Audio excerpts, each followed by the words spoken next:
أعوذ بالله من الشيطان الرجيم. بسم الله الرحمن الرحيم.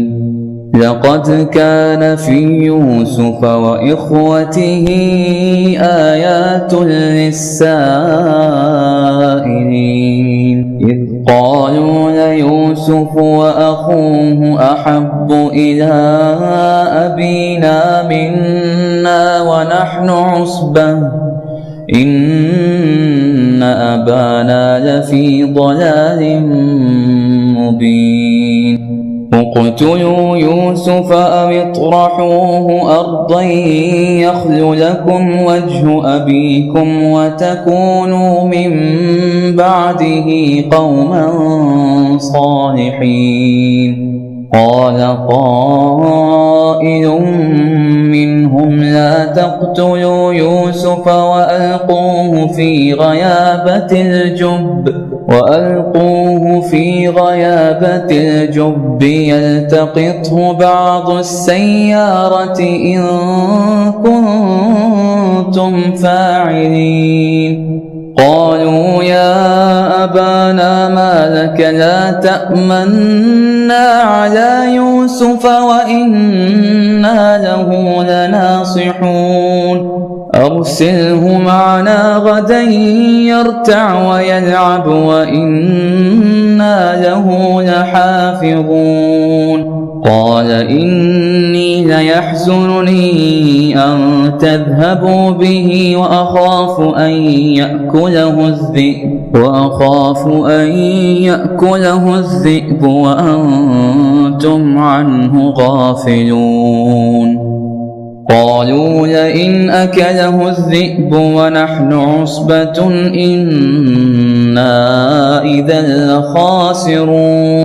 فلما ذهبوا به وأجمعوا أن يجعلوه في غيابة الجب وأوحينا إليه لتنبئنهم بأمرهم هذا وهم لا يشعرون.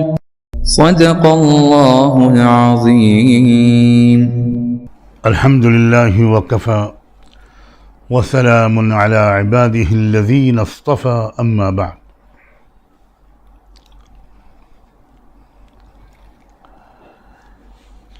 سورہ یوسف کی آیت نمبر 7 سے اور آیت نمبر 15 تک یہ 9 آیتوں کی ابھی تلاوت کی گئی. آئیے دیکھیں ان آیات میں ہمارے اور آپ کے شفیق رب نے ہمیں انسانی تاریخ کا ایک بہترین واقعہ کس طرح سنایا ہے اور اس واقعے سے ہمیں کیا کیا سیکھنا چاہیے.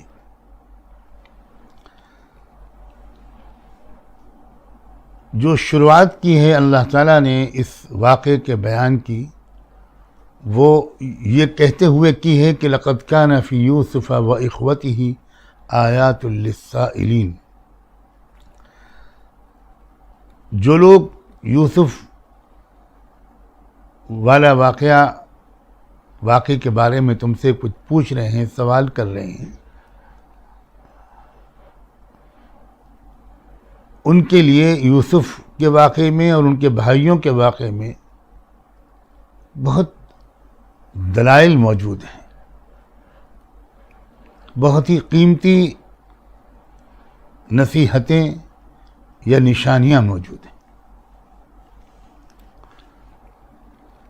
اس سے اشارہ ہو گیا کہ کچھ لوگوں نے دریافت کیا تھا رسول اللہ صلی اللہ علیہ وآلہ وسلم سے حضرت یوسف علیہ السلام کے واقعے کے بارے میں.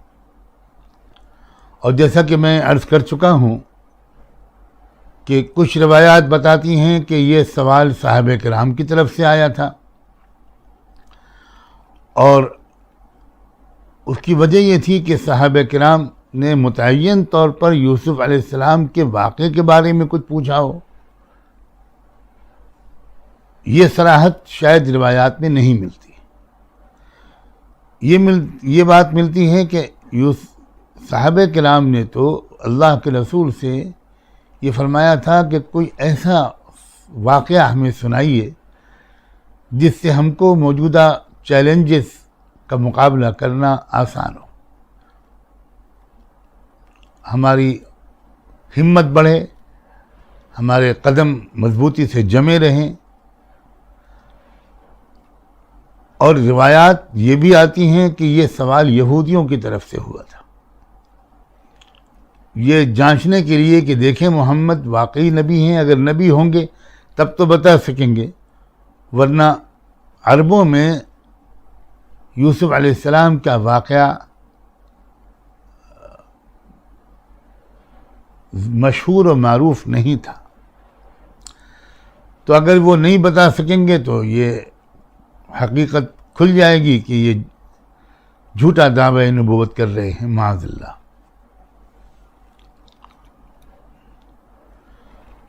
اور اس سے یہ اشارہ ملتا ہے کہ اللہ کی منشا کسی واقعے کو سنانے سے معلومات میں اضافہ نہیں ہے، تربیت ہے۔ تو پہلے ہی مرحلے میں اس مقصد کی طرف ذہنوں کو موڑ دیا اللہ رب العزت نے، لَقَدْ كَانَ فِي يُوسُفَ وَإِخْوَتِهِ آيَاتٌ لِلسَّائِلِينَ کہہ کر، تاکہ ہم سننے والوں پڑھنے والوں کی توجہ اصل مقصود کی طرف رہے کہ ہمیں بہت کچھ سیکھنا ہے اس واقعے سے اور اس عظیم صاحب کردار، صاحب نظر شخصیت سے۔ واقعے کی شروعات اس طرح ہوتی ہے کہ اذ قالوا لیوسف واخوہ احب الی ابینا منا، یہ جو یوسف علیہ السلام کے 10 سوتیلے بھائی تھے، ان کے درمیان ایک خفیہ مشورے کی نشست تھی جس کا ریکارڈ پیش کیا ہے اللہ نے اس آیت میں۔ موضوع یا مرکزی ایشو اس مشورے کا یہ تھا کہ وہ آپس میں اس بات کا مذاکرہ کر رہے تھے کہ بھئی یہ یوسف اور اس کا سگا بھائی جو ہے بنیامین، ہم لوگوں کی بنسبت ہمارے ابا جان کی محبتیں اس سے زیادہ وابستہ ہیں، ان دونوں سے زیادہ وابستہ ہیں۔ ہمیں اپنے والد صاحب کم چاہتے ہیں اور ان دونوں بھائیوں کو زیادہ چاہتے ہیں، حالانکہ ہم لوگ پورے ایک گروپ ہیں، ونحن عصبہ، ایک مضبوط جماعت ہیں۔ یہ کھلی تفریق معلوم ہوتی ہے اس جملے سے، اس گھرانے کے اندر پلنے والے ان 12 بھائیوں کے درمیان 2 ایک طرف ہیں اور 10 ایک طرف ہیں، اور یہ بھی معلوم ہوتا ہے کہ وہ 10 بڑے ہیں، مضبوط ہیں، اور ایک متحدہ ایک محاذ بنائے ہوئے ہیں۔ اور اس گفتگو میں یہ بات بھی آتی ہے کہ بھئی ہمارے والد صاحب غلط فیصلے کر رہے ہیں، ان ابانا لفی ضلال مبین، کھلی غلطی میں ہے۔ یہاں ضلال سے مراد کوئی مذہبی اور دینی گمراہی نہیں ہے، بلکہ لغوی مفہوم میں ہے یہ کہ بہت غلط فیصلے کر رہے ہیں، غلطی پر ہیں کھلی ہوئی، ایسا ان کو نہیں کرنا چاہیے تھا۔ میں اشارے کرنا ضروری سمجھتا ہوں تاکہ ہم سیکھتے چلیں۔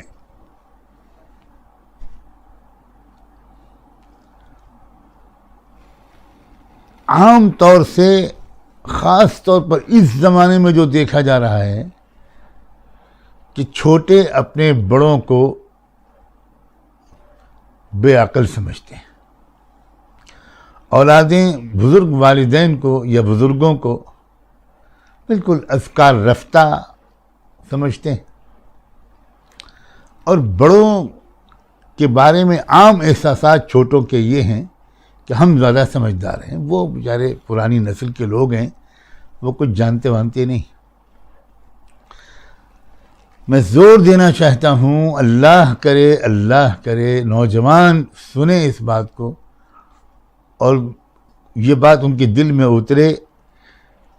آپ چاہے جتنے قابل ہو جائیں، اگر آپ کے ذہن میں اپنے بزرگ کی تحقیر ہے تو قسم بخدا آپ کبھی بھی کامیاب نہیں ہو پائیں گے۔ شرافت اور سعادت مندی کا ایک تقاضا ہے کہ ہمیشہ آپ کے اندر یہ احساس جاگزی رہے کہ میرے بوڑھے ماں باپ، میرے بوڑھے دادا دادی، نانا نانی یہ مجھ سے ہزاروں گنا زیادہ سمجھدار ہیں۔ اور یہ اس وقت بھی ہونا چاہیے جب آپ تو بن گئے ہوں ہائی کورٹ کے جج اور آپ کے والد کھیتی کرتے ہوں، ان پڑھ ہوں، اس وقت بھی آپ کو یہ محسوس ہونا چاہیے، خالی دعویٰ اور اظہار نہیں، اندر سے یہ احساس ہونا چاہیے اور اس کا اظہار سارے لوگوں کے سامنے ہونا چاہیے۔ وہ بیٹا جو اپنے ان پڑھ یا کم پڑھے لکھے باپ کا تعارف اپنے دوستوں سے نہیں کرانا چاہتا، چھپانا چاہتا ہے،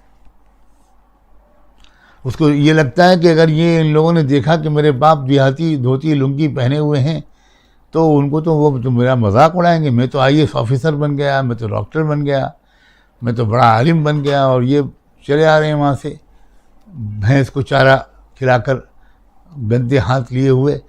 تو اگر کوئی پوچھے گا بھی تو میں کہہ دوں گا ہاں یہ ہمارے یہاں کام کرتے ہیں بڑے میاں۔ یہ جو مزاج ہے نا، یہ اس مزاج کا انسان کبھی ترقی نہیں کر سکتا، اور مجھے یہ کہتے ہوئے تھوڑی ہچکچاہٹ ہو رہی ہے کہ زیادہ امکان اس کا ہے کہ اسے دنیا میں بڑی ذلتوں اور رسوائیوں کا سامنا کرنا پڑے گا۔ اور اس کے برعکس اگر کوئی ایسا صاحب کردار شخص ہے کہ بھری محفل میں اپنے اس دیہاتی ان پڑھ باپ کو بڑے اعزاز کے ساتھ لے کر صدر نشین کے مقام پر بٹھائے اور بار بار جھک کر کہے جی ابو جی، جی ابا، جی والد جی، اور سب سے کہے یہ میرے والد صاحب، میرے لیے یہ سمجھیے کہ خدا کے بعد سب سے اونچا مقام ان کا ہے، میں ان کی سائے میں پروان چڑھ رہا ہوں، میں جو کچھ ہوں وہ انہی کی جوتیوں اور دعاؤں کے طفیل ہوں۔ یہ اپروچ اگر ہے تو آپ پھر آسمان کے تارے بن کر چمکیں گے۔ یہ انسانی نیکی کی اصل حقیقی نیکی کی علامتیں یہ ہیں۔ حقیقی نیکی کی علامتیں آپ کی پیشانی پر پڑا ہوا بڑا سا نماز کا نشان نہیں ہے، آپ کا لمبا کرتا اور جبہ اور ٹوپی اور عمامہ اور داڑھی، یہ بالکل نہیں ہے۔ حقیقی نیکی اس کردار میں چھپی ہوئی ہوتی ہے۔ اب وہ لڑکے اس اعتبار سے آپ دیکھیے کہ ان کا رجحان کیا ہے۔ وہ کہہ رہے ہیں کہ ابا تو کچھ سمجھتے ہی نہیں، اور ابھی میں نے کہا تھا کہ اگر باپ کی تحقیر آپ کے اندر ہے تو زندگی میں ذلت و رسوائی کا سامنا کرنا پڑے گا۔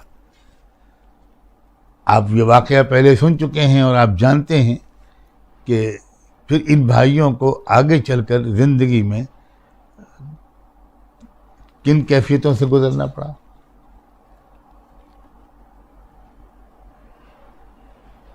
آج کل کی جو تعلیم ہے یونیورسٹیوں کی، کالجوں کی، وہ تعلیم بچوں کو یہ بلند اخلاق نہیں سکھاتی،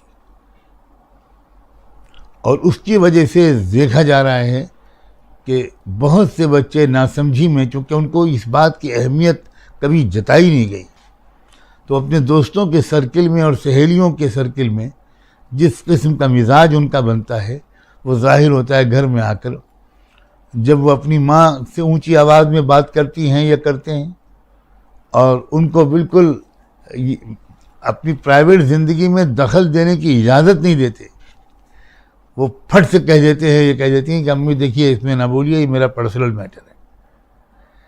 یہ کیا چیز ہے؟ یہی خناس ہے کہ ان ابانا لفی ضلال مبین، کہ امی تو کوئی سمجھتی ہی نہیں، ابا تو کوئی سمجھتے ہی نہیں۔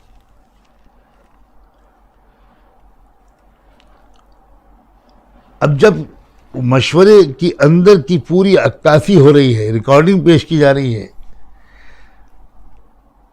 تو اس مشورے میں دو باتیں زیر غور آئیں یوسف کو راستے سے ہٹانے کے طریقہ کار کے سلسلے میں۔ ایک تو یہ کہ اقتلوا یوسف، بھائی یوسف کو جان سے مار دو، خسکم جہاں پاک۔ دوسری ایک رائے اور آئی کہ او اطرحوہ ارضا یخل لکم وجہ ابیکم، کہ قتل تو نہ کرو، البتہ کسی دور دراز کی زمین میں کہیں پر اس کو پھینک آؤ، چھوڑ آؤ، وہ واپس تو آ نہیں پائے گا، چھوٹا بچہ ہے۔ کہیں دور دراز کسی علاقے میں جائیں، ہم قتل تو نہ کریں لیکن ہمارے راستے سے ہٹ جانے کا جو مقصود ہے وہ ہم کو حاصل ہو جائے گا۔ اور پھر اس کے بعد کیا ہوگا؟ پھر تم ہوگے، تکونوا من بعدہ قوما صالحین۔ اب اس کے دو مطلب عام طور پر ہمارے علماء قرآن نے بیان کیے ہیں۔ الفاظ میں گنجائش تو ہے دونوں کی۔ ایک تو یہ کہ دیکھو بھئی یہ ہے تو بڑا جرم، اس وقت تو یہ جرم ہم کر ڈالیں اور بعد میں ہم لوگ پھر نیک بن جائیں گے۔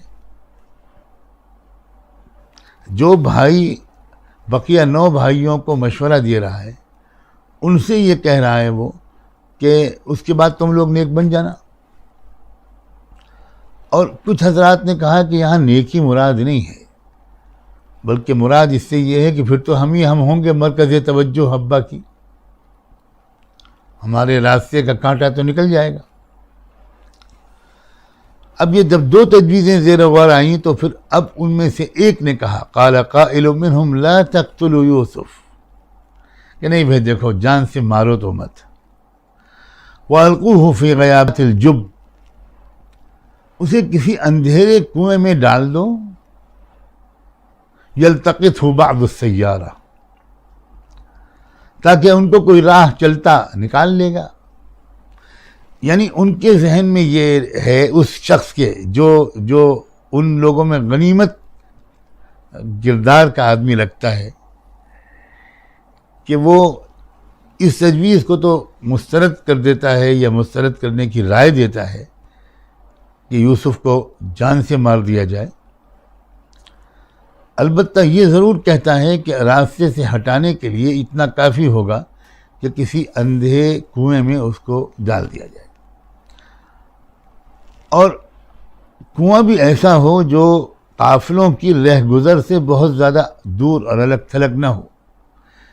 یعنی اس کے دل میں یہ ہے کہ کوئی نہ کوئی یہ اندر پڑا تو مر جائے گا، اگر ایسے کسی کنویں میں ڈال دیا جس پر کسی کا آنا جانا ہوتا ہی نہیں، اور یہ ہمیں مقصود نہیں ہے، ہم تو چاہتے ہیں کہ یہاں نہ رہے وہ، تو ایسے کنویں میں ڈالنے کی تجویز پیش کی اس نے جو قافلوں کے گزرگاہ کے قریب ہو۔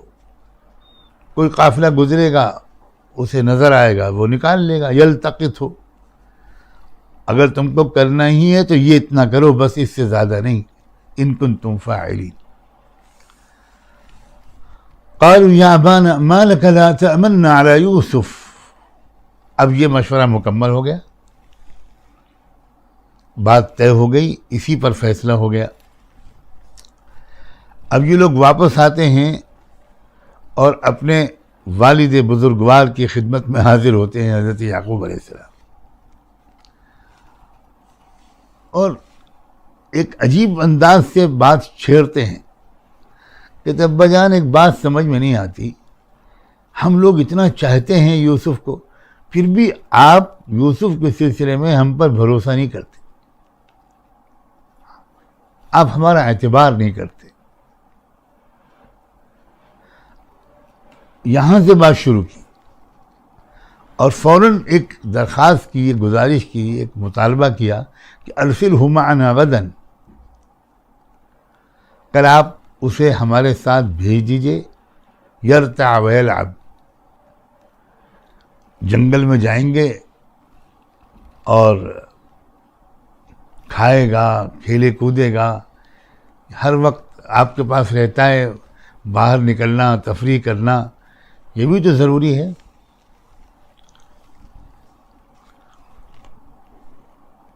کچھ حضرات کو ذرا سا اشکال ہوا اس میں کہ کھیل کود کی اجازت مانگ رہے ہیں اور اجازت دے بھی دی یعقوب علیہ السلام نے، تو کھیل کود تو واہیات فضول کام ہے، اس کے لیے حضرت یعقوب جیسا سنجیدہ عظیم پیغمبر کیسے اجازت دے دی انہوں نے؟ میں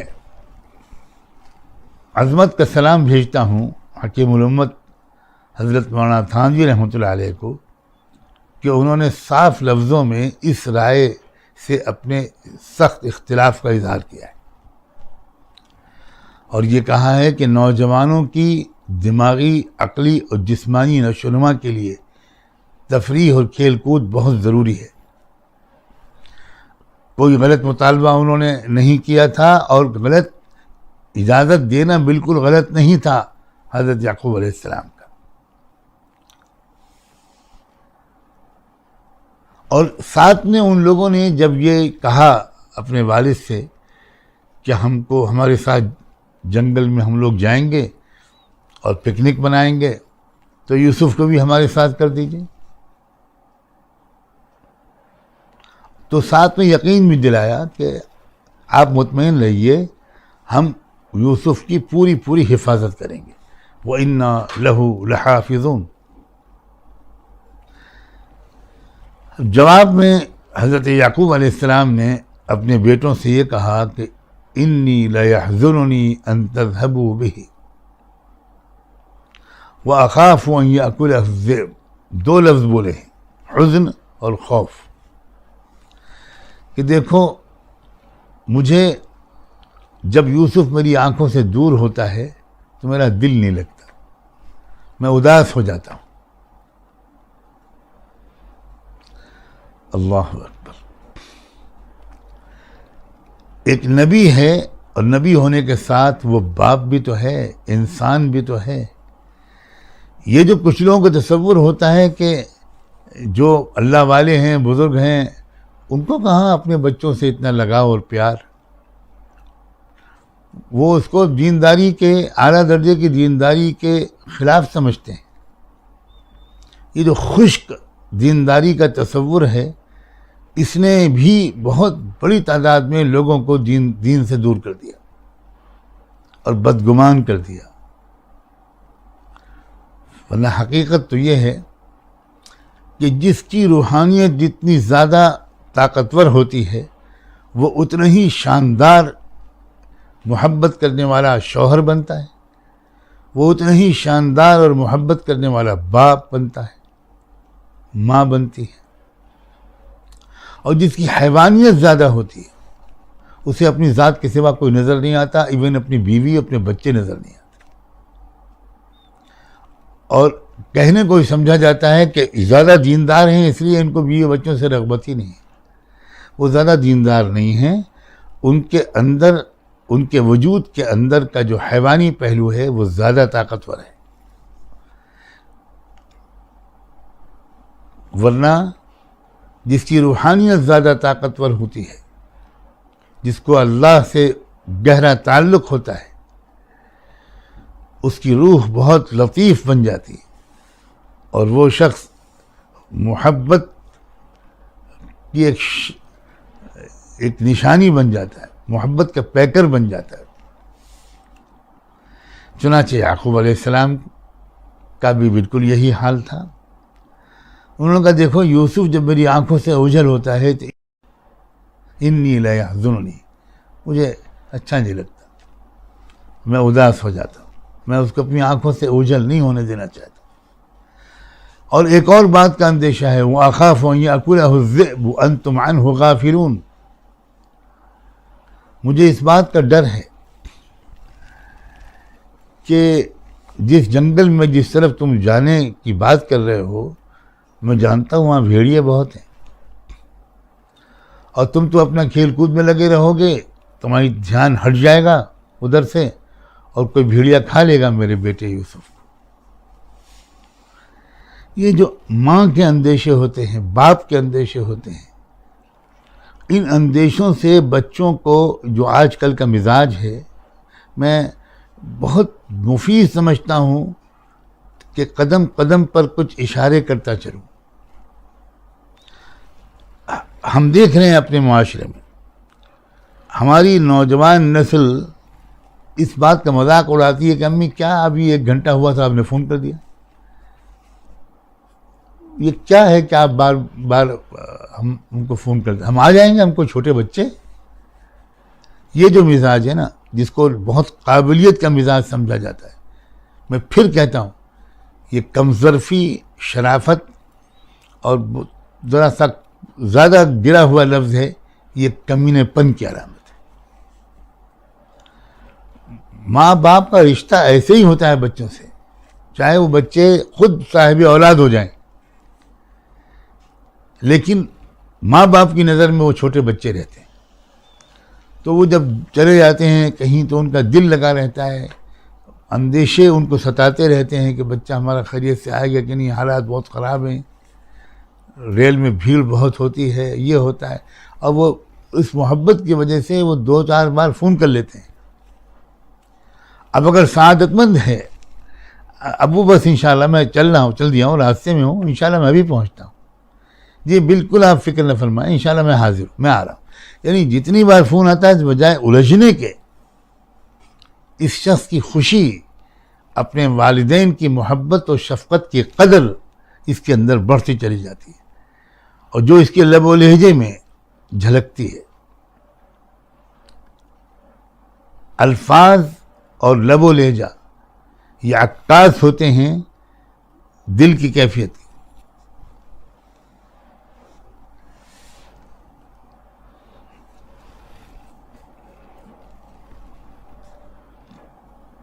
دونوں طرف سے، ادھر سے شفقت، ادھر سے ادب، احترام، قدر، یہ چیز ہے ایک سعادت مند اولاد کی علامت۔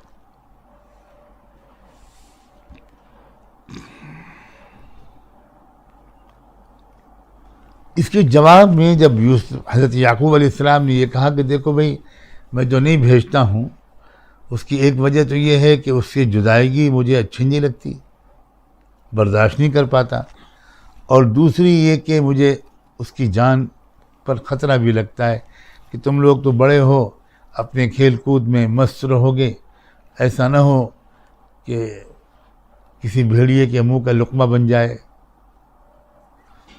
جواب میں ان لوگوں نے کہا کہ لئن اکلہ الذئب ونحن عصبہ انا اذا لخاسرون،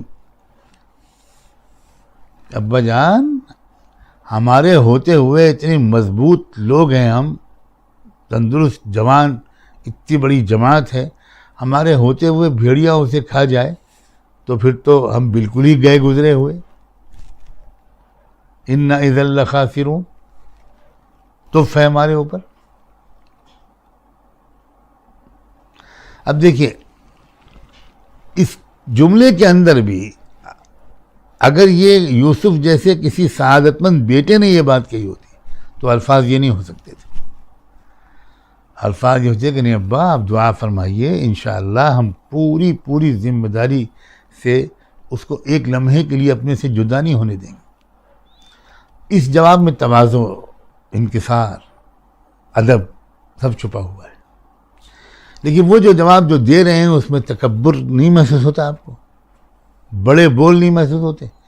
ہمارے ہوتے ہوئے ہٹے کٹے لوگ، اور ہمارے ہوتے ہوئے کوئی ہمارے بھائی یوسف کو کوئی کھا کے لے جائے بھیڑیا، لا حول ولا قوت الا باللہ، آپ نے ہم کو کیا سمجھا ہے؟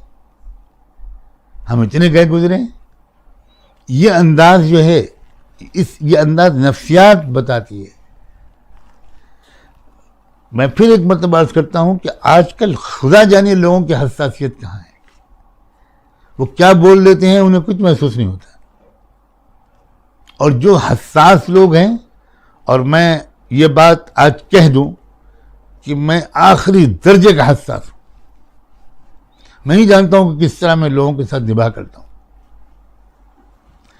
ہزاروں میں کوئی ایک بندہ نہیں ملتا جس کے اندر حساسیت ہو، جس کی روح میں شفافیت یا لطافت ہو، شفافیت کے بجائے لطافت کے لفظ زیادہ صحیح ہے.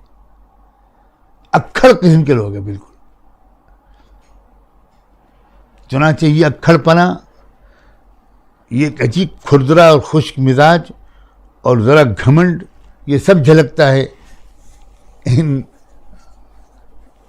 صاحبزادان یعقوب کی اس جملے سے. اب قرآن یہاں پر اگلا یعقوب علیہ السلام نے کیا جواب دیا یہ نہیں بتاتا، بلکہ یہاں سے شروع ہو جاتا ہے کہ فلما ذهبوا به، لے گئے وہ لوگ. یہ قرآن کا خاص انداز ہے کہ بیچ میں جو بات خود سمجھ میں آ جائے اسے قرآن اللہ تعالیٰ اپنے الفاظ میں ادا کرنے کی ضرورت نہیں سمجھتا. کڑیوں کو ملا دو، جو گیپس ہیں ان کو خود فل کر دو. یہ پورے قرآن مجید کا یہ انداز ہے.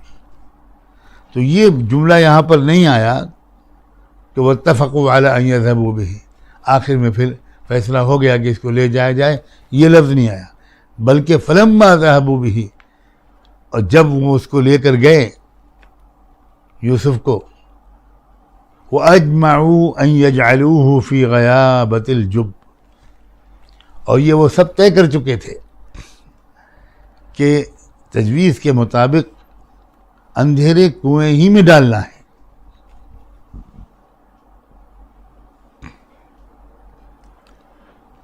اور یہ طے کر چکے تھے، طے کر لیا، متفق ہو گئے اس بات پر. اور یہ کہ وہ ڈال بھی دیا، یہ جملہ قرآن نے نہیں بولا، اس کو ڈال ہی دیا، اس کو سائلنٹ چھوڑ دیا، خود سمجھ لو تم. اس کی اگلی بات کہہ دی، اور وہ اگلی بات یہ تھی کہ وَأَوْحَيْنَا إِلَيْهِ لَتُنَبِّئَنَّهُمْ بِأَمْرِهِمْ هَذَا وَهُمْ لَا يَشْعُرُونَ. اگلی بات یہ تھی کہ نہایت خاموشی سے اللہ نے اس نوجوان بچے یوسف کو اپنے منصوبے کی اطلاع یہ کہتے ہوئے کر دی لَتُنَبِّئَنَّهُمْ بِأَمْرِهِمْ هَذَا وَهُمْ لَا يَشْعُرُونَ. یوسف اطمینان رکھو، ایک وقت آئے گا کہ تم ان کو آج کی ان کی اس حرکت کی یاد دلاؤ گے، اور اس وقت وہ تم کو پہچان نہیں رہے ہوں گے. دور کا مستقبل میں جو واقعہ ہونے والا تھا، جو اللہ کتاب تقدیر میں لکھ چکے تھے، اس کا یہ حصہ اللہ نے ٹھیک اس وقت اپنی عجیب و غریب قدرت سے اس بچے تک پہنچا دیا. کیسے پہنچایا اللہ بہتر جانے. لفظ وحی استعمال ہوا ہے، فرشتہ کوئی آیا چپکے سے اس نے کان میں کہہ دیا، یوسف کو کوئی کہتا ہوا شخص نظر آیا، کوئی آواز ہاتف غیبی کی کان میں آ گئی. عین موقع پر یوسف علیہ السلام گھبرائے نہ. یہ عجیب بات ہے. یعنی مستقبل کا جو پورا منصوبہ ہے، جس منصوبے کے کچھ مناظر یعقوب علیہ السلام نے اپنی دل کی آنکھوں سے دیکھ لیے تھے، اور اسی لیے تو جب خواب سنایا تھا یوسف علیہ السلام نے اپنے عظیم والد کو، تو انہوں نے اس وقت یہ کہا تھا کہ وَكَذَلِكَ يَجْتَبِيكَ رَبُّكَ وَيُعَلِّمُكَ مِن تَأْوِيلِ الْأَحَادِيثِ وَيُتِمُّ نِعْمَتَهُ عَلَيْكَ وَعَلَى آلِ يَعْقُوبَ. یہ سب مستقبل کی باتیں ہیں. اس وقت یعقوب علیہ السلام کو یہ منظر دکھا دیے گئے، یہ بتا دیے گئے. اپنی غیر معمولی فراست اور بصیرت سے اور روحانی اس دل کی آنکھ سے انہوں نے اس مستقبل کو دیکھ لیا. میں یہ بات بھی عرض کروں کہ کچھ ایسے اللہ کے بندے ہوتے ہیں جن کی دل کی آنکھیں کھل جاتی ہیں اور وہ مستقبل میں ہونے والے واقعات کو بھی دیکھ لیتے ہیں. میں پیشور قسم کے عاملوں اور بناوٹی قسم کے نجومیوں کا تذکرہ نہیں کر رہا ہوں. یہ ایک قسم ہوتی ہے ہمارے معاشرے میں. اس زمانے میں بھی ایسے لوگ موجود ہیں، اور میں نہیں سمجھتا کہ کوئی معاشرہ، کوئی زمانہ ایسا لوگوں سے خالی ہوتا. بالکل قلندر صفت رہتے ہیں الگ تھلگ، بالکل بے نیاز، کم بولنا، اپنی الگ دنیا میں مست رہنا، بہت زیادہ مکس اپ نہیں ہوتے یہ. اور کسی انسان کو اپنی زندگی میں ایسا کوئی سچا روحانیت والا بندہ مل جائے جس کے دل کی آنکھ کھلی ہوئی ہو اور وہ اس کی قدر کر لے، تو یہ بہت بڑی نعمت ہے، بہت بڑی نعمت ہے. ہو سکتا ہے ایسے بندوں کے پاس کتابی علم زیادہ نہ ہو، لیکن قلندر ہر چہ گوید دید گوید کے مصداق ہوتے ہیں یہ لوگ. وہ جو کچھ کتابوں میں لکھا ہوتا ہے ان کی فطرت ان کی اسی طرف رہنمائی کرتی ہے. کتابیں تائید کرتی ہیں ان باتوں کی جو ان کم پڑھے لکھے لوگوں نے پہلے سے کہی ہوئی ہوتی ہے. اس سلسلے میں بہت سے ڈھونگی لوگ بھی میدان میں ہیں. تو یہ تو انسان جو سمجھدار ہے وہ فرق کر لیتا ہے کہ یہ کون بازاری قسم کا انسان ہے اور یہ کون حقیقی مرد قلندر، مرد درویش ہے. کچھ حضرات وہ ہوتے ہیں جن میں تشریعی علم اور یہ روحانی علم یہ دونوں جمع ہوتے ہیں، اور کچھ وہ ہوتے ہیں کہ جو روحانی علم تو اللہ نے ان کو بہت دیا ہوتا ہے، وہ فراست جس کو ایک خاص علمی اصطلاح میں کشف بھی کہتے ہیں، اور تشریعی علم ان کے پاس زیادہ نہیں ہوتا. ایسے بھی لوگ ہوتے ہیں.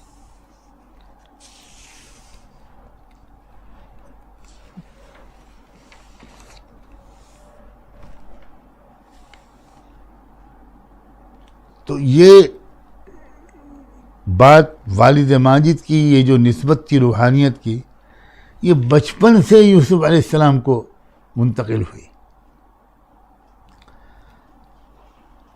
ہم نے اپنی اس تاریخ میں، اسلامی تاریخ میں ایسی شخصیتوں کی سوانح حیات میں پڑھا ہے کہ بچپن سے ہی اس بچے کے انداز نرالے تھے، اور اس کو وہ کچھ چیزیں سمجھ میں آ جاتی تھیں یا نظر آ جاتی تھی جو عام طور پر بڑے بڑوں کی سمجھ میں نہیں آتی. ایسے کئی لوگ تاریخ میں گزرے ہیں، اور ان کی بچپن کی ان اداؤں سے ہی اندازہ ہوتا ہے کہ اس کی کوئی بڑی شان ہوگی جب یہ لڑکا بڑا ہوگا، یہ چمکے گا، کچھ اس سے نقوش راہ روشن ہوں گے اور یہ رہبر بنے گا.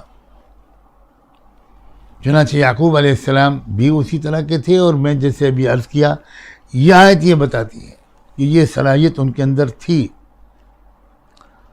صلاحیت فطری طور پر پہلے سے ہوتی ہے، وہ نشوونما پاتی ہے. ایسا نہیں ہوتا کہ بالکل بنجر زمین ہو اور ایک دم سے وہ اس کے اندر وہ صلاحیت آ جائے، ایسا عام طور پر نہیں ہوتا. تو یوسف علیہ السلام کو جب وہ لوگ پکڑ کر باندھ کر کس طرح کر کے کنویں میں، تو وہ تو اس وقت ان کی عجیب کیفیت ہوئی ہوگی کہ یہ کیا ہو رہا ہے میرے ساتھ. لیکن ان کی دھارس بندھانے کے لیے، ان کے خوف اور اندیشوں کو دور کر کے ان کو تسلی دینے کے لیے، اس وقت اللہ نے اپنے پسندیدہ طریقے پر خاموشی کے ساتھ، کہ اور کسی کو تو کچھ بھی نہیں سنائی پڑا، نہ کچھ دکھائی پڑا، لیکن اسے سنائی پڑ گیا جس کو سنانا مقصود تھا. اور پیغام کیا سنایا گیا؟ لَتُنَبِّئَنَّهُمْ بِأَمْرِهِمْ هَذَا، کہ تم ان لوگوں کو یہ بات ایک دن یاد دلاؤ گے اور وہ اس وقت تم کو پہچانیں گے نہیں. وَهُمْ لَا يَشْعُرُونَ. اس کو سن کر یوسف علیہ السلام کو اطمینان ہو گیا ہوگا کہ یہ کچھ ہے.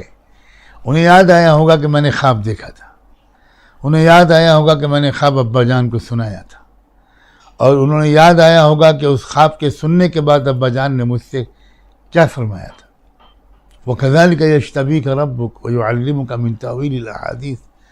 مستقبل کے بارے میں ابا جان نے کچھ عجیب و غریب باتیں فرمائی تھیں، وہ سب یاد آیا ہوگا، اور اس وقت یہ جو ہو رہا ہے اس کا مطلب ہے کہ اب پروسیس شروع ہو گیا،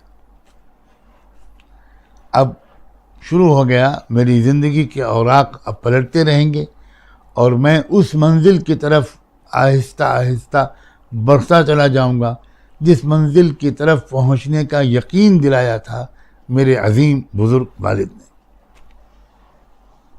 لہٰذا ٹھیک ہے، میں بھی دیکھتا ہوں، انتظار کرتا ہوں کیا گزرتا ہے میرے ساتھ۔ مجھے یقین ہے کہ جو میرے ابا نے کہا تھا وہ سچ کہا تھا۔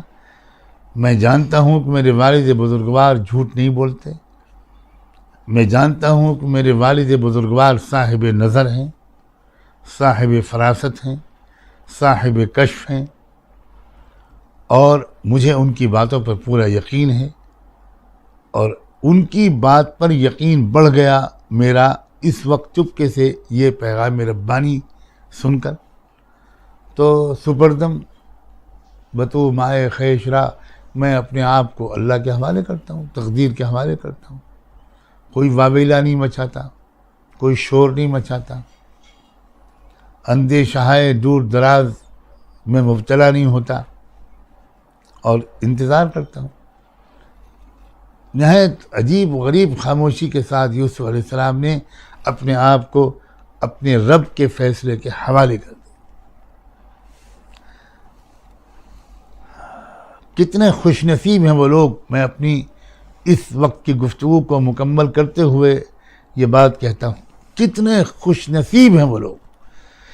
میرے پاس ان کی خوش نصیبی کے بیان کرنے کے لیے الفاظ نہیں ہیں جن کو زندگی میں کوئی مرد دانا، مرد بینا، صاحب نظر، رہبر مل جائے اور وہ اس پر اس طرح اعتماد کریں جس طرح یوسف علیہ السلام نے اپنے والد بزرگوار پر اعتماد کیا تھا۔ یہ جو مقام تفویض ہے، یہ جو اپنے آپ کو ایسے کسی شخص کے حوالے کر دینا ہے، اس کی قدر کر لینا ہے، اس کی ایک ایک بات پر بھروسہ اور یقین کرنا ہے، شکوک میں مبتلا نہ ہونا، تذبذب میں مبتلا نہ ہونا، خود سے کوئی فیصلے نہ لینا۔ جس کسی کو ایسا کوئی رہبر مل جائے اور پھر وہ اس کی قدر کر لے، اس آسمان کے نیچے اس سے بڑھ کر مالدار اور خوش نصیب کوئی اور نہیں ہو سکتا۔ آپ بڑے عقل مند ہیں، آپ بڑے قابل ہیں، اور آپ یوں ہیں، چنا اور چنی ہیں، مگر آپ کے پاس ایسا کوئی رہبر نہیں ہے۔ آپ کو جو ملتا ہے آپ اس سے پوچھ لیتے ہیں، آپ اس سے کچھ باتیں، کچھ اس کی سن لی، کچھ اس کی سن لی، کچھ اس کی سن لی، اور کنفیوز زندگی گزار رہے ہیں۔ 99.9% لوگ آج کل ایسے ہی۔ میں تو چھوٹا منہ بڑی بات ہے کہنا کی ہمت بھی نہیں ہوتی، اور اس امید پر کہنا بھی چاہتا ہوں کہ شاید کوئی سننے والا قدر کر لے، کہ اگر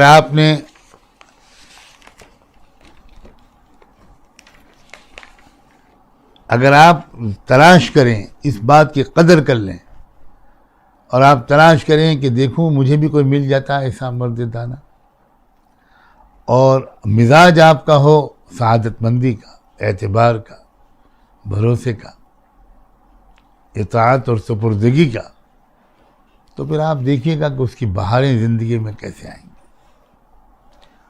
اور اگر خودرائی کا مزاج ہے، جیسا کہ عام طور پر اس وقت فیشن ہے، تو ٹھوکریں کھانا، وقت ضائع ہونا، جن پر اعتبار نہیں کرنا چاہیے ان پر اعتبار کر کے غلطیوں پر غلطیاں کرنا، یہی اکثر انسانوں کا مقدر بنتا ہے۔ کیا ہیں سننے والیوں میں کوئی ایک دو لوگ ایسے جو اس طرح تلاش کریں وقت کے خضر کو جس طرح حضرت موسیٰ علیہ السلام نے تلاش کیا تھا؟ موسیٰ علیہ السلام سے بڑھ کر کوئی دانا ہوگا، صاحب علم ہوگا، پوری دنیا کے سب سے بڑے صاحب علم تھے وہ، کوئی شک نہیں اس میں۔ لیکن اللہ تعالیٰ نے یہ مناسب سمجھا بہت سی حکمتوں کے ماتحت کہ وہ ایسے کسی رہبر کو بھی تلاش کریں اور علم کے اس حصے سے بھی واقف ہوں جو علماء اور انبیاء والا علم نہیں ہوتا، وہ اور کچھ علم ہوتا ہے۔ اور ایسا علم، ایسے علم والی ہستی، ایسی روحانی نظر والی ہستی جس کسی کو مل جائے، اس میں ایک انقلاب آ جاتا ہے۔ ہم تو اس زمانے کے اندر بھی، اس زمانے میں زندہ شخصیتیں ایسی موجود ہیں کہ جو مغربی یونیورسٹیوں میں پڑھے ہوئے اور مغربی کھیل کے میدانوں میں کھیلے ہوئے اور بالکل مغربی رنگ میں رنگے ہوئے، مگر ان کو ایسا ہی کوئی مرد دانہ اور قلندر مل گیا تو اپنی فطرت میں شامل ان اجزاء کی وجہ سے جو اس مغرب کے معاشرے میں جینے والے شخص کی ماں کی جو روحانی پہلو تھا، ماں کی زندگی کا، شخصیت اور سیرت کا، اس کی وجہ سے اس آدمی کے اندر بھی روحانیت کی قدر منتقل ہوئی تھی۔ اسے خبر نہیں تھی کہ میرے اندر یہ گوہر، یہ جوہر بھی موجود ہے۔ پھر جب وہ ایسا مرد دانہ مل گیا تو انقلاب آ گیا زندگی میں، منزل بدل گئی، تمنائیں بدل گئیں، زندگی کا مقصد بدل گیا۔ تو نگاہ مرد مومن جو ہوتی ہے، یہ واقعی تقدیریں بدل دیتی۔ خدا کرے کہ یہ باتیں سن کر کچھ نوجوانوں کے اندر شوق آ جائے کہ اللہ، میں بھی تو تلاش کروں، ڈھونڈوں۔ اور واقعی ایسے لوگ بہت تلاش کے بعد ملتے ہیں، اکثر و بیشتر بہت، کیونکہ یہ جو خزانہ ہے اللہ کا، اپنی مملکت کا، یہ ظاہر نہیں ہونے دینا چاہتا اللہ تعالیٰ ناقدروں پر، یہ چھپا کر رکھتا ہے۔ خال خال کسی کو ایسے بندوں تک رسائی نصیب ہوتی ہے، اور پھر جب وہ اس کی قدر کر لیتے ہیں تو وہ چمک جاتے ہیں۔ اللہ تبارک و تعالیٰ ان اشاروں کی قدر نصیب فرمائے، سمجھ نصیب فرمائے، اور ہماری زندگی کے اندر ایک بہت بڑے خلا کو پر کرنے کی جستجو، سچی طلب ہمیں عطا ہو جائے، اور پھر ہم پالیں کسی خضر وقت کو، کسی روحانی صاحب نظر بزرگ کو، اور اس کی پھر قدر بھی کریں۔ وآخر دعوانا ان الحمد للہ رب العالمین۔ آج کی مجلس میں دعا سے پہلے میں ایک سعادت اور حاصل کرنا چاہتا ہوں۔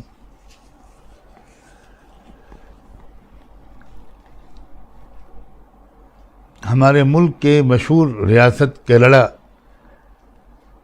میں ایک بڑے فعال، بہت صالح صاحب علم ہیں محترم مولانا محمد عبد الشکور قاسمی۔ ماشاءاللہ اپنے علاقے کے اندر بہت ممتاز علماء میں ان کا شمار ہے، اور مختلف جو وہ نیک کام کر رہے ہیں ان میں سے ایک بڑا اہم نیک کام یہ ہے کہ جو بہت ہی ہمارے ملک کے عظیم علماء گزرے ہیں، ان کی کتابوں کو ملیالم زبان میں ترجمہ کر کے شائع کر رہے ہیں۔ کیرلا بہت ہی باصلاحیت اسٹیٹ ہے، اور چونکہ اس کی زبان بالکل الگ ہے تو بہت کمی محسوس ہوتی رہی ہے پچھلے عرصے میں وہاں کہ بہت ہی پختہ، معتبر، مسلم علماء کی تصنیفات سے ہمارے کیرلا کے مسلم بھائی اور بہن استفادہ نہیں کر پاتے، اس لیے کہ وہ اردو نہیں جانتے اور وہ کتابیں ملیالم زبان میں موجود نہیں ہیں۔ ہمارے مولانا عبد الشکور صاحب نے یہ بیڑا اٹھایا ہے کہ وہ منتخب ترین کتابوں کا ملیالم میں ایک کے بعد ایک کر کے ترجمے کر کے شائع کر رہے ہیں، اور مجھے یہ اطلاعات ہیں کہ وہ کتابیں بڑے پیمانے پر کیرلا میں پھیل رہی ہیں، اور کیرلا کے لوگ چونکہ دنیا کے مختلف ملکوں میں بہت آباد ہیں، تو ان ملکوں کے اندر بھی جو کیرلا کے لوگ موجود ہیں وہاں تک بھی وہ کتابیں پہنچتی ہیں، اور اس طرح ان کتابوں کا فیض ملت اسلامیہ کے ایک بہت بڑے طبقے تک بھی اب پہنچنے لگا ہے۔ میرے والد بزرگوار، والد ماجد، والد گرامی حضرت مولانا محمد منظور نعمانی کی 2 کتابیں ان کی تقریباً 100 تصانیف میں بہت ممتاز مقام رکھتی ہیں۔ ایک کتاب کا نام اردو میں ہے قرآن آپ سے کیا کہتا ہے۔ قرآن آپ سے کیا کہتا ہے، یہ کتاب کا عربی میں بھی ترجمہ ہو چکا، ہندی میں بھی ہو چکا تھا، انگریزی میں بھی ہو چکا تھا۔ انگریزی میں اس کتاب کا نام ہے دی قرآن اینڈ یو۔ سچی بات یہ ہے کہ قرآن مجید کی بنیادی اور اہم مرکزی تعلیمات کو بڑے آسان انداز سے اس کتاب میں اللہ کی توفیق سے اس کے مصنف حضرت مولانا محمد منظور نعمانی نے پیش کیا ہے۔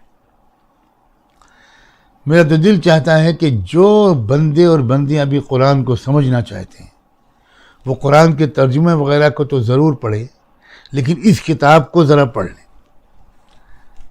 تو انشاءاللہ توحید کا مضمون قرآن میں کیسے آیا ہے، اللہ کی ہستی، ایگزسٹنس آف گاڈ، اس کو قرآن نے کیسے ثابت کیا ہے، نبوت اور رسالت کے بارے میں قرآن میں کیا ہے، آخرت کے بارے میں قرآن میں کیا ہے، اسی طرح احکام، عبادات، نماز، روزہ، زکوٰۃ، حج، اخلاقیات، معاملات، معاشرت، ان سب زندگی کے چیپٹرز کے بارے میں قرآن مجید میں کیا کہا گیا ہے، اس کتاب کو اگر آپ غور سے پڑھ لیں گے تو انشاءاللہ قرآن کا اصل پیغام آپ کو سمجھ میں آ جائے گا۔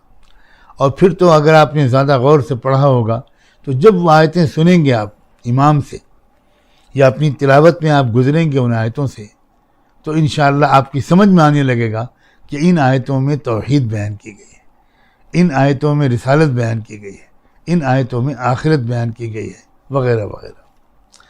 اسی طرح حضرت والد ماجد رحمۃ اللہ علیہ کی دوسری ایک بہت ہی مائع ناز کتاب ہے دین و شریعت، اس کا بھی کئی زبانوں میں ترجمہ ہو چکا ہے۔ انگلش میں اس کا ترجمہ اسلامک فیتھ اینڈ پریکٹس کے نام سے ہوا تھا، اور بھی زبانوں میں اس کا ترجمہ ہوا ہے، فرینچ میں، اسپینش میں، وغیرہ وغیرہ۔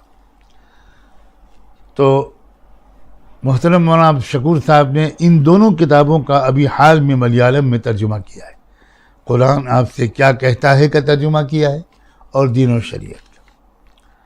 مجھ سے انہوں نے یہ فرمائش کی کہ چونکہ اس وقت کیرلا آنے کا ابھی فی الحال تو حالات نہیں ہیں، تو انہوں نے یہ فرمائش کی کہ میں آج کی اس مجلس کے اختتام پر میں ان دونوں کتابوں کا ایک طرح سے رسم اجرا انجام دے دوں، اس کا تعارف کرا دوں۔ تو یہ آپ جو دیکھ رہے ہیں اس وقت، یہ قرآن آپ سے کیا کہتا ہے کہ ٹائٹل کو آپ دیکھ رہے ہیں، ملیالم زبان میں قرآن آپ سے کیا کہتا ہے، اور یہ جو دوسری آپ کتاب دیکھ رہے ہیں یہ دین و شریعت کا ٹائٹل ہے، یہ ملیالم زبان میں دین و شریعت کا ٹائٹل ہے جو ابھی حال میں چھپی ہے۔ میں امید کرتا ہوں آپ سب بھی دعا فرمائیے کہ اللہ تعالیٰ اس کتاب کے مصنف کی اور اس کتاب کے مترجم کی محنتوں کو قبول فرمائے۔ یہ قرآن کا مہینہ ہے، اچھا ہے، مجھے تو سعادت مل گئی گھر بیٹھے کہ میں ان دونوں کتابوں کا تعارف کرا سکوں اور مولانا عبد الشکور صاحب کی فرمائش کی تعمیل کرتے ہوئے اس کا میں اجرا کر سکوں۔ مجھے امید ہے کہ انشاءاللہ آپ ضرور ان کتابوں کا مطالعہ فرمائیں گے اور مطالعہ کریں گے، قدر کریں گے۔ آئیے مختصر سی دعا مانگ لیں۔ سبحان اللہ وبحمدہ، سبحانک اللہم وبحمدک، نشہد ان لا الہ الا انت، نستغفرک ونتوب الیک۔ اللہم صلی علی سیدنا محمد وعلى آل سيدنا محمد وبارك وسلم۔ اللہ ہم آپ سے قرآن کے اس مہینے میں قرآن کی تلاوت کی توفیق مانگتے ہیں، قرآن کو سمجھ کر پڑھنے کی توفیق مانگتے ہیں، قرآن کے انوارات ہم کو عطا فرما، قرآن سے محبت نصیب فرما، قرآن سے مناسبت نصیب فرما، قرآن کا حفظ، قرآن کو صحیح طور پر پڑھنے کی مہارت نصیب فرما اللہ، اور قرآن ہماری زندگی کے اندر اتر جائے اللہ، ہمارے بدن میں، ہماری روح میں، ہماری عقل میں، ہماری تمناؤں میں، ہمارے اعمال و اخلاق میں رچ بس جائے۔ اے اللہ اس کی توفیق عطا فرما۔ رب کریم جن کی دو کتابوں کا تعارف کرایا گیا، اللہ ان کتابوں سے اور ان جیسی دوسری تمام مفید کتابوں سے بھرپور فائدہ اٹھانے کی ہم سب کو توفیق عطا فرما۔ بار الہ تیزی سے یہ مغفرت کا عشرہ بھی گزر رہا ہے، اپنے کرم سے ہماری تمام خطاؤں کو معاف فرما دیجئے، معاف فرما دیجئے اللہ، معاف فرما دیجئے اللہ، معاف فرما دیجئے اللہ، معاف فرما دیجئے اللہ، مغفرت کا فیصلہ کر دیجئے، مغفرت کا فیصلہ کر دیجئے۔ ربنا آتنا فی الدنیا حسنہ وفی الآخرۃ حسنہ وقنا عذاب النار، وصلی اللہ تعالی علی خیر خلقہ سیدنا محمد وعلی آلہ وصحبہ اجمعین برحمتک یا ارحم الراحمین۔